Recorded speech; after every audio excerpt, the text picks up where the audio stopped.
In my line of work, a midnight alarm means one of two things: a declaration of war, or a hitman at the gates. I expected bullets. I expected blood. I didn't expect her. Please, don't let them take her. They're harvesting them, they need her blood. The heavy iron gates of the Mercer Island mansion slammed shut, cutting off the howling wind. Inside the fortified compound, the atmosphere was thick with tension. Lim Jae-Hyuk carried the shivering basket into his private medical bay, his tailored black suit soaked through with rain. Behind him, two of his most trusted guards carried Sarah Porter, who had collapsed into unconsciousness the moment they crossed the threshold. Jae-Hyuk laid the basket onto the stainless steel examination table. Under the harsh, sterile fluorescent lights, he finally got a clear look at the child. She was tiny, her dark skin glistening with sweat, her breathing shallow and ragged. "Call Dr. Kong," Jae-Hyuk ordered, his voice a low, commanding rumble that masked the sudden, strange tightening in his chest. Now. Before the guard could step away, Sarah stirred. With a gasp, she bolted upright on the adjacent cot, her eyes wide with panic. Her hands flew to her chest, her gaze frantically sweeping the room until it landed on the basket. "Peri," she breathed, stumbling off the bed despite her bruised limbs. She rushed to the table, her hands moving with the practiced, efficient rhythm of a trained pediatric nurse. She checked the baby's pulse, her fingers trembling but precise. "She's burning up. I need cool saline, acetaminophen, and a sterile syringe. Please." Jae-Hyuk didn't move. He stood like a monolith, watching this terrified woman take control of his medical bay. "You are in the home of the Hyukjin Syndicate," he said coldly. "You brought a dying child to a mafia empire, claimed someone is harvesting her blood, and expect me to play doctor? Give me a reason not to throw you both back into the storm." Sarah looked up, staring directly into the eyes of the Pacific Northwest's most feared man. She didn't flinch. "Because if you turn us away, Dr. Leonard Huxley wins. And the monster gets to live forever." She began wiping Peri's forehead with a damp cloth. "I worked at Northcrest Medical Center. I found the hidden ledger. Peri has a rare genetic mutation, a flawless cellular immunity. Elias Winthrop, the billionaire funding the hospital, is dying of organ failure. Huxley is going to drain this baby dry to synthesize a serum to save him. They've done it to others. She is the last one they need." Jae-Hyuk's eyes narrowed. He knew Huxley, a respected public figure who often rubbed shoulders with city elites. To hear he was a butcher trafficking children was a dark twist, even for the underworld. Suddenly, Peri let out a soft, fragile whimper. Jae-Hyuk's gaze shifted to the infant. As Sarah gently turned the baby's head to soothe her, the collar of the blanket shifted, exposing the skin behind her left ear. Jae-Hyuk froze. Marked clearly in the flesh was a faint, crescent-shaped birthmark. A precise genetic anomaly he had only ever seen on one other person, his late half-sister, who had supposedly died in childbirth years ago. A cold dread washed over the Mafia boss, shattering his icy detachment. He stepped forward, his hand hovering over the child, his heart hammering against his ribs. This wasn't just a random act of charity. Before he could speak, the mansion's red emergency lights began to flash again. A deafening alarm pierced the room, accompanied by the distant, unmistakable echo of automatic gunfire near the perimeter. The cabal had arrived. The crimson flash of the emergency lights painted the sterile white walls of the medical bay in blood-red hues. The distant rattle of automatic gunfire grew louder, echoing through the concrete foundations of the estate. Dr. Leonard Huxley's private security force wasn't launching a stealth operation, they were launching a siege. Sarah gasped, instinctively throwing her body over Peri's basket to shield the infant with her own life. "They're here," she whispered, her voice trembling as she looked up at the Mafia boss. "They've found us." Lim Jae-Hyuk didn't panic. The icy, calculating demeanor that made him the tyrant of the Hyukjin Syndicate locked instantly back into place. His eyes lingered for one fraction of a second on the crescent birthmark behind Peri's ear, his mind still reeling from the staggering implication. But out here, in the real world, bullets didn't care about bloodlines. Survival came first. He reached into his tailored jacket, drawing a heavy silver pistol with practiced, effortless grace. "Stay down," he commanded Sarah, his voice cutting through the blaring alarms. "If you value that child's life, do not move from this spot." Jae-Hyuk stepped out into the main corridor, where his men were already taking defensive positions. He gripped his radio. "Status. Boss. We've got 3 tactical SUVs breaching the western perimeter." His security chief's voice crackled through the static over the sound of shattering glass. "They're wearing high-grade military gear. No insignias. They're professional hitmen, sir. They aren't looking to negotiate." "Terminate them," Jae-Hyuk replied coldly. "Show them what happens when you cross the threshold of the Hyukjin Syndicate." Suddenly, the reinforced glass window at the end of the hallway shattered. A smoke grenade skittered across the polished marble floor, hissed violently, and filled the air with blinding white chemical fog. Through the haze, 3 dark silhouettes materialized, moving with tactical precision. They wore night vision goggles and carried suppressed carbines. They thought they were dealing with an ordinary criminal enterprise. They were wrong. Jae-Hyuk didn't retreat. He raised his weapon and fired 3 precise shots into the fog. The lead mercenary dropped instantly, a clean hit through the throat. The remaining 2 killers pivoted, spraying the hallway with bullets, but Jae-Hyuk had already slid behind a structural pillar. As the mercenaries advanced to flank him, Jae-Hyuk stepped out from the shadows like a ghost, firing twice more. The second man fell, his rifle clattering against the floor. Before the final assassin could react, Jae-Hyuk closed the distance, slamming the butt of his pistol into the man's visor, shattering the glass, and pinning him to the wall by his throat. "Who sent you?" Jae-Hyuk growled, pressing the hot barrel of his gun against the man's temple. The mercenary choked out a bloody laugh.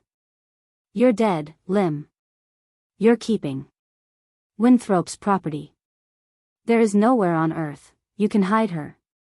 Jae-Hyuk's grip tightened. "This is my house. And that child is not property." A single squeeze of the trigger silenced the threat.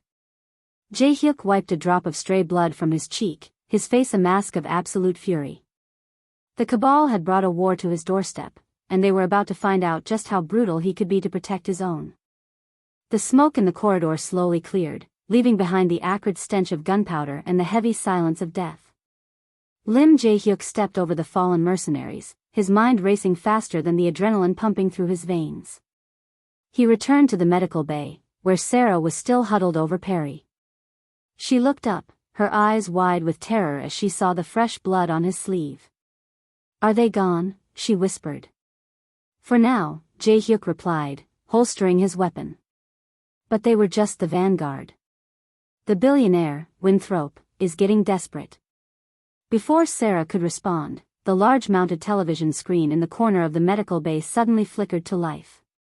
The automated system had intercepted a live, emergency local news broadcast. The screen cut to a press conference outside the grand, limestone pillars of Northcrest Medical Center.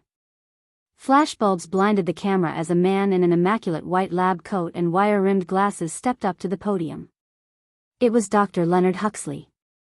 He looked the picture of devastation, his face tight with performative grief. "A tragedy of the highest order," Huxley's voice echoed through the television speakers, dripping with manufactured sympathy. "Late last night, a highly dangerous, armed criminal faction linked to the notorious Hyukjin Syndicate infiltrated our neonatal ward. They abducted a critically ill infant, along with one of our trusted pediatric nurses, Sarah Porter, who we believe was taken hostage under duress." Sarah gasped, her hand flying to her mouth. No, that's a lie. He's twisting it." The broadcast shifted, showing a heavily edited, grainy security loop of Sarah running through a hospital corridor with Peri in her arms, followed by a dark SUV speeding away. "The child requires hourly medical intervention to survive," Huxley continued, staring directly into the camera lens. "We have coordinated with federal authorities and local police. A federal warrant has been issued for the leader of the syndicate, Lim Jae-Hyuk. To the kidnappers, return the child immediately. To the public, these individuals are heavily armed and extremely dangerous. The screen flashed with Jae-Hyuk's mugshot alongside a bold, red headline, "Statewide manhunt issued for Mafia boss." "He's using the law as his personal hit squad," Jae-Hyuk growled, his jaw clenching. By branding him a kidnapper and a terrorist, Huxley had just turned every police officer, state trooper, and federal agent in the state into the cabal's unwitting mercenaries.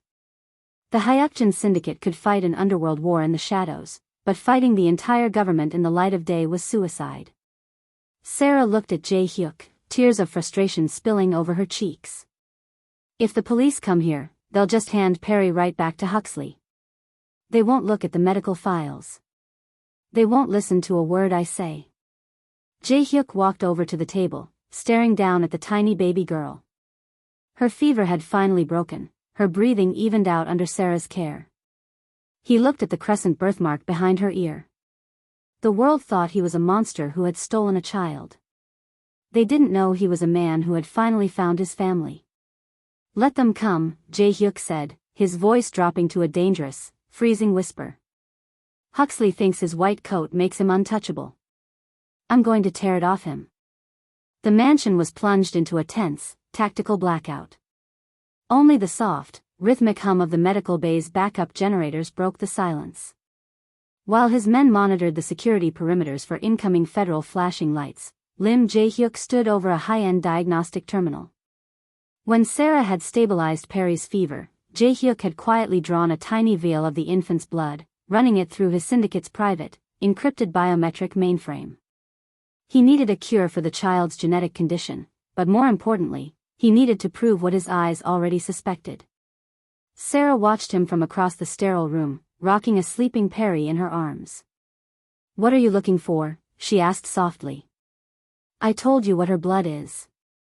It's a mutation. A flawless cellular immunity." "I'm not looking at her mutation," Jae-Hyuk murmured, his eyes fixed on the progress bar loading across the dark screen. "I'm looking at her lineage." The monitor chimed. A string of complex cryptographic DNA markers illuminated the dark room, casting a blue glow over Jae-Hyuk's hardened features.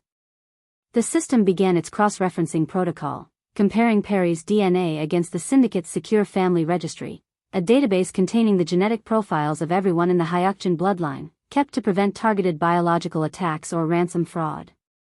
The screen flashed yellow.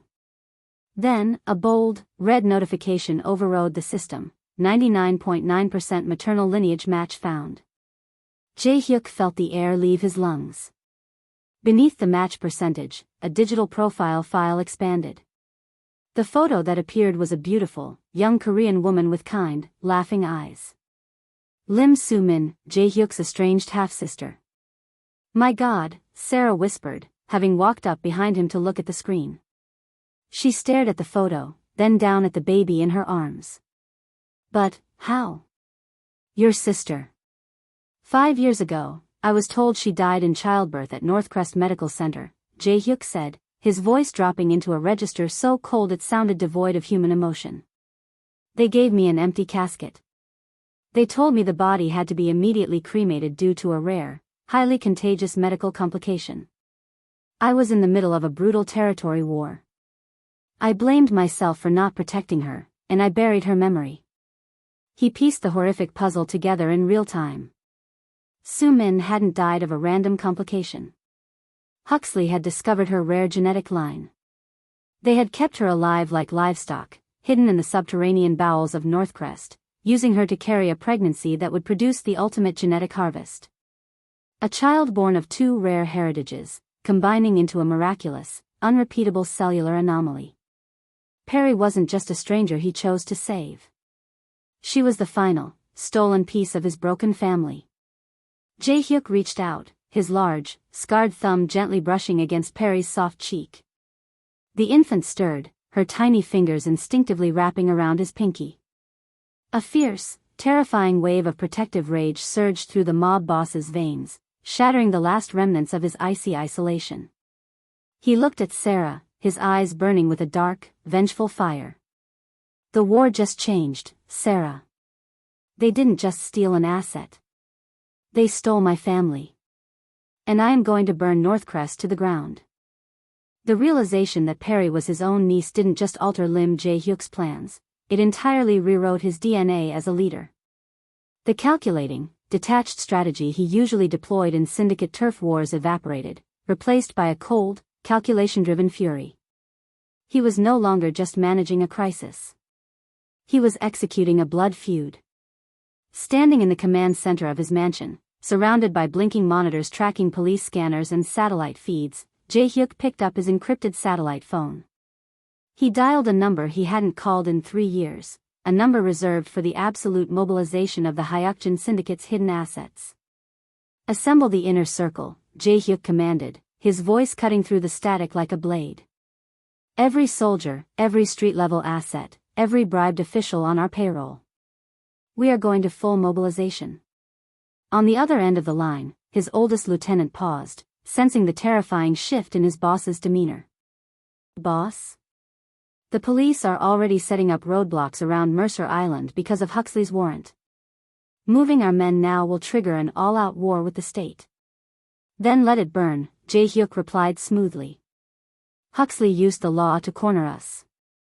We are going to hit him from the shadows where the law cannot protect him." He hung up before his lieutenant could argue. Sarah entered the command center, holding a securely bundled Peri close to her chest.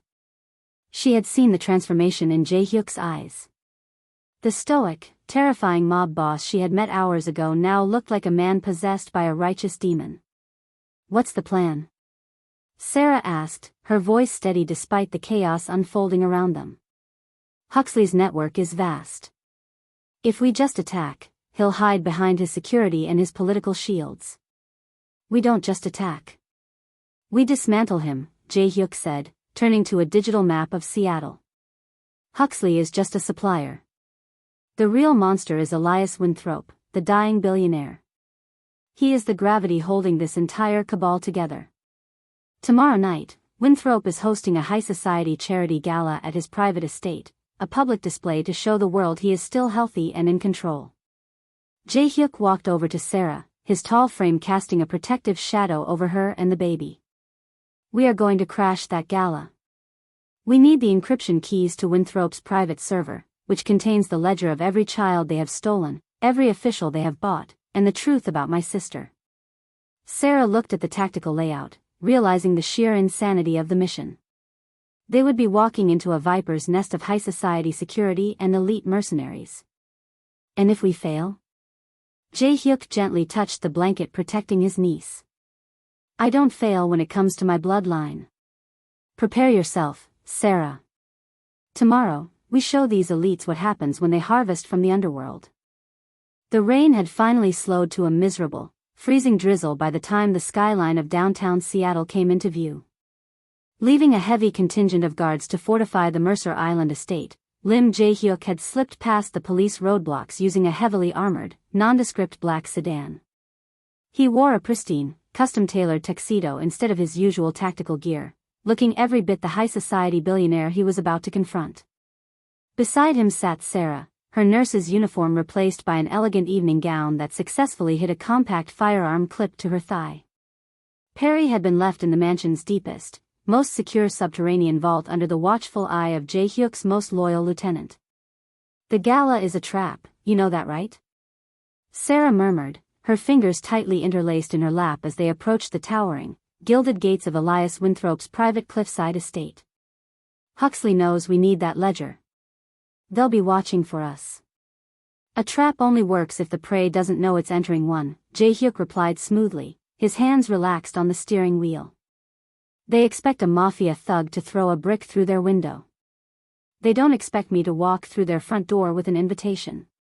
The valet opened the door, and Jae-Hyuk stepped out into the flashing lights of the elite crowd.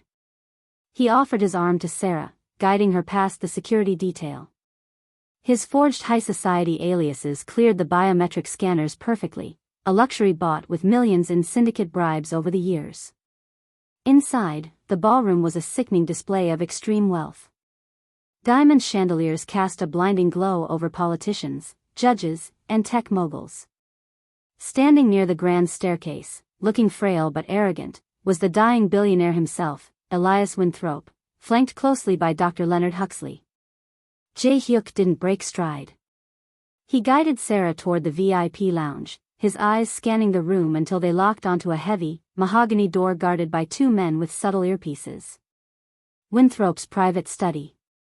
Inside lay the terminal containing the encryption keys to the cabal's entire human harvesting network. "You have exactly 4 minutes to loop the security feed once I create a distraction," Jae-Hyuk whispered to Sarah, handing her a small, military-grade cyberlink device disguised as a luxury compact mirror. "Jae-Hyuk, wait," Sarah breathed, her heart hammering against her ribs. "Look at the guard's wrists." Jae-Hyuk glanced back toward the study door.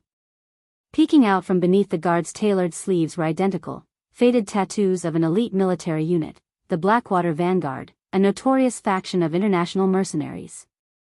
Huxley hadn't just secured the estate, he had turned the gala into a kill zone. They weren't just waiting for an infiltration. They had already spotted them. As if on cue, Dr. Huxley looked across the crowded ballroom, his eyes locking directly onto Jae-Hyuk. A cruel, victorious smile spread across the doctor's face as he whispered something into his earpiece. The heavy iron ballroom doors behind them silently clicked shut, locking from the outside. While the trap closed around Lim Jae-Hyuk and Sarah in the glittering ballroom of the Winthrop estate, 30 miles away, a different kind of nightmare was unfolding. Deep beneath the Mercer Island mansion, inside the fortified safe room, the air was dead silent. The vault was a masterpiece of military engineering, reinforced steel doors, independent oxygen scrubbers, and a separate biometric security feed. Jae-Hyuk's most loyal lieutenant, Min-ho, stood by the heavy steel door, his assault rifle raised.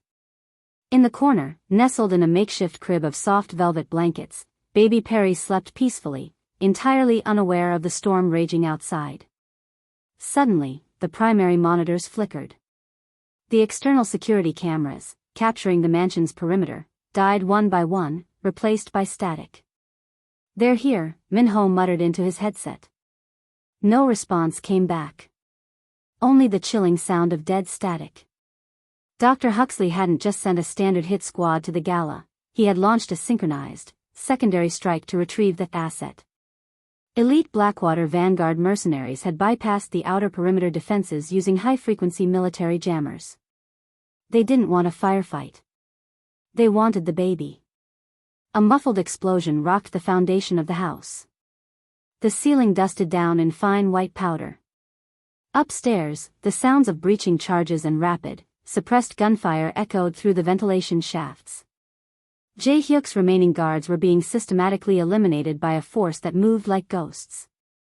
Inside the vault, the power suddenly cut out. The backup generators groaned, kicking in seconds later and bathing the safe room in an eerie, pulsing red emergency glow. Then came the sound that made Min-ho's blood run cold. The heavy electronic hiss of a thermal lance burning through the vault's outer locking mechanism. Sparking white heat began to bleed through the seams of the reinforced steel door. Min-ho looked back at the crib. He had sworn an oath to the Hyukjin Syndicate, but more importantly, he had seen the look in Jae-Hyuk's eyes before he left.